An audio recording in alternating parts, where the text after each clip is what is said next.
Hey friends, welcome to another week of the KidMin Word. I hope that you had a great weekend. I also hope that Sunday ministry went well for you. I know for many of you, Sundays are both beautiful and exhausting. Some of you are watching this after an incredible Sunday where everything just clicked and went into place. And others of you are watching this carrying the weight of volunteer shortages, crying kids, tech problems, hard conversations, or you're just plain exhausted. So wherever you are today, I want you to know this, that God sees you, so do we, and I am thankful that you're here. Last week, we spent time in Ephesians 5 talking about walking wisely, living differently, and being filled with the Spirit. We talked about leading from overflow instead of emptiness. We talked about how our lives should reflect Jesus in the way we speak, think, and serve. And this week, Paul shifts the conversation toward relationships. Not just ministry relationships, not just marriage relationships, but how we relate to one another as followers of Christ. So let's read Ephesians 5:25. Husbands, love your wives as Christ loved the church and gave himself up for her. One of the things that I really want us to notice this week is this, that Jesus changes the way we treat people. Now, Paul is talking specifically about marriage here, but underneath these verses is a deeper principle. Kingdom leadership is sacrificial leadership.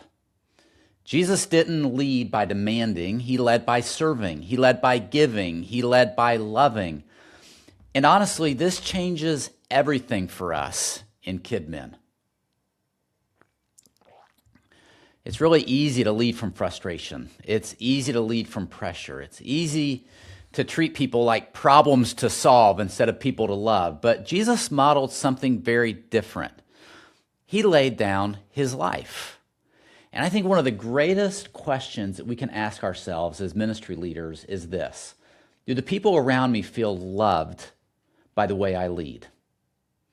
Do our volunteers feel valued? Do our spouses feel supported? Do our teams feel encouraged? Do the parents in our ministry feel cared for? Because ministry success without Christ-like love is hollow. Now, I know leaders who are incredibly organized, but they're hard to work with. I've met leaders who can build great systems, but struggle to build trust. I know leaders who can command a room, but don't always reflect the gentleness of Jesus. And I'm preaching to myself today, too. Sometimes we just get so focused on accomplishing ministry that we forget that ministry is all about people. Jesus loved people. He loved them slowly, personally, sacrificially. And Paul reminds us here that love isn't just a feeling, that love is giving yourself away for the good of someone else. That's true in marriage, as we see here. It's true in parenting. That's true in ministry. So maybe today, before you jump into another meeting or another task, you just need to slow down and ask yourself, Lord, help me lead people the way you lead, or you're leading me. Help me to be patient. Help me to listen. Help me to slow down. Help me to love well. Because you know what the world desperately needs? Not just more gifted leaders.